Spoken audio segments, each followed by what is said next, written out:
Hello बच्चों, कैसे हो आप। आज हम राष्ट्रीय उपलब्धि सर्वेक्षण कक्षा 5 गणित की वर्कशीट हल करेंगे। तो चलिए वर्कशीट हल करते हैं। प्रश्न 1, निम्न में से कौन सा सही नहीं है। तो बच्चों यहाँ पूछा गया है कि कौन सा सही नहीं है। तो यहाँ सही विकल्प है चौथा, क्योंकि 12 गुणा 3 36 और जमा 3 39 होते हैं। यहाँ 40 लिखा हुआ है। दूसरा, मोहन एक सब्जी वाले से 50 रुपये प्रति किलोग्राम के हिसाब से 1 किलोग्राम टमाटर खरीदता है। आधा किलोग्राम में डैश ग्राम टमाटर आएंगे। तो 1 किलोग्राम में 1000 ग्राम होते हैं, तो आधा किलोग्राम में उसके आधे हो जाएंगे। तो यहाँ सही विकल्प है तीसरा 500। चलिए आगे बढ़ते हैं। तीसरा, 110 और 11 के बीच में हमें ऐसा चिन्ह लगाना है कि जिसे करने के बाद 10 आए। तो यहाँ हम भाग का चिन्ह, जो कि चौथे विकल्प पर है, तो चौथा विकल्प सही है, पर निशान लगाएंगे। 110 को 11 से भाग देंगे तो 10 आएगा। चलिए आगे बढ़ते हैं। प्रश्न 4, एक लीप वर्ष में कितने दिन होते हैं। तो यहाँ सही विकल्प है पहला 366। प्रश्न 5, मोहन को बस से दिल्ली से जयपुर जाना है। दिल्ली से उसकी बस चलने का समय प्रातः 6:45 है। जयपुर तक बस को पहुंचने में 5 घंटे लगते हैं। जब वह जयपुर पहुंचेगा तब उसे निम्न में से कौन सी घड़ी का समय दिखाई देगा। तो बच्चों 6:45 पर बस चली और 5 घंटे का समय लगा, तो ये हो जाएगा 6 + 5 11:45। तो 11:45 कौन सी घड़ी दिखा रही है? तीसरी घड़ी। तो तीसरा विकल्प सही है। चलिए आगे बढ़ते हैं। छठा, हाथी का बच्चा एक दिन में 12 लीटर दूध पीता है। वह जून माह में कुल कितने लीटर दूध पी जाएगा। तो इस प्रश्न को करने से पहले हमें ये मालूम होना चाहिए कि जून के महीने में कितने दिन होते हैं। जून के महीने में होते हैं 30 दिन, और एक दिन में दूध पीता है 12 लीटर।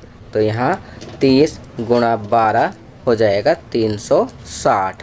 तो विकल्प तीसरा सही है। चलिए आगे बढ़ते हैं। आप देख सकते हैं यहाँ पर बार चार्ट दिया गया है। नीचे दिए गए बार चार्ट को ध्यानपूर्वक देखिए। इनमें 2 अलग अलग दिनों के 4 शहरों दिल्ली, शिमला, बेंगलोर और जैसलमेर का अधिकतम तापमान दिखाया गया है। अब प्रश्न पूछा गया है 1 जून को कौन सा शहर सबसे गर्म है। आप देख सकते हैं जैसलमेर सबसे अधिक गर्म है 1 जून को। तो सही विकल्प है चौथा जैसलमेर। चलिए आगे बढ़ते हैं। 8वां, 1 दिसंबर कौन सा शहर सबसे ठंडा है। चार्ट में आप देखेंगे 1 दिसंबर को सबसे ठंडा शहर शिमला है। तो दूसरा विकल्प सही है, शिमला। चलिए आगे बढ़ते हैं। प्रश्न 9, निम्न में से कौन सी आकृति वर्ग है। तो यहाँ आपको देखकर आकृतियों को बताना है कि कौन सी आकृति वर्ग है। पहली वृत्त है, दूसरी वर्ग है, तीसरी आयत है और चौथी ट्रायंगल है। तो यहाँ सही विकल्प है दूसरा घड़ी। घड़ी वाली जो आकृति है वह वर्ग है। चलिए आगे बढ़ते हैं। प्रश्न 10, दिव्यम ने एक खेत खरीदा जिसका माप नीचे दिया गया है। उसके इस खेत का क्षेत्रफल डैश वर्ग मीटर है। तो बच्चों खेत आयत का क्षेत्रफल होता है लंबाई गुना चौड़ाई। तो यहाँ लंबाई 150 और चौड़ाई 100 दी गई है। तो आप 150 × 100 करेंगे तो आपका उत्तर आएगा 15,000।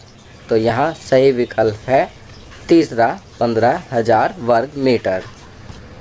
11वां, एक दुकानदार के पास 204 अंडे हैं। वह हर ट्रे में 12 अंडे रखना चाहता है, तो उसे कुल कितने ट्रे की आवश्यकता होगी। तो यहाँ सही विकल्प है चौथा 17, क्योंकि आप 204 को 12 से भाग देंगे तो आपका उत्तर आएगा 17। चलिए आगे बढ़ते हैं। 12वां, सौम्या के पास एक कार्ड है जिसके चारों ओर उसे रंगीन धागा लगाना है। बताओ उसे कुल कितने सेंटीमीटर धागे की आवश्यकता होगी। अब बच्चों आप देख सकते हैं यहाँ पर 4 भुजाएं हैं, तो 2 भुजाएं दी गई हैं। 4 सेंटीमीटर और 10 सेंटीमीटर। 4 सेंटीमीटर वाले के सामने की भुजा भी 4 सेंटीमीटर की होगी और 10 सेंटीमीटर के सामने की भुजा भी 10 सेंटीमीटर की हो जाएगी। अब इन सबको जोड़ेंगे तो उत्तर प्राप्त होगा 28 सेंटीमीटर। तो यहाँ तीसरा विकल्प सही है। आप इसे इस प्रकार भी कर सकते हैं, 2 गुणा L जमा B।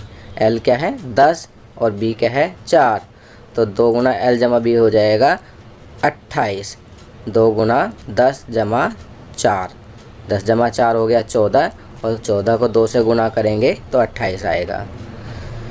1 किलोमीटर में डैश मीटर होते हैं, तो यह तो सभी को मालूम है, तो सही विकल्प है तीसरा 1000। 14वां, एक दर्जी ने सोहन को उसके कुर्ते और पायजामे के लिए 3.5 मीटर कपड़ा लाने को कहा। वह 3.5 मीटर में कितने सेंटीमीटर कपड़ा लाएगा? तो आपको मालूम है 1 मीटर बराबर 100 सेंटीमीटर, तो 3.5 मीटर हो जाएगा 3.5 गुणा 100 बराबर 350 सेंटीमीटर। तो विकल्प पहला सही है, 350 सेंटीमीटर। 15वां, 3 गुणा 4 गुणा 5 बराबर कितना होगा? तो 3 गुणा 4 होता है 12 और 12 गुणा 5 होगा 60। तो सही विकल्प है चौथा 60। तो बच्चों, ये वर्कशीट यहाँ कंप्लीट होती है। अगर ये वीडियो आपको अच्छी लगी तो इसे लाइक एंड शेयर ज़रूर करें। अन्य विषयों पर बने हमारे लेटेस्ट वीडियोस को देखने के लिए चैनल को सब्सक्राइब करना ना भूलें और देखते रहिए हमारा channel knowledge kingdom. Thank you.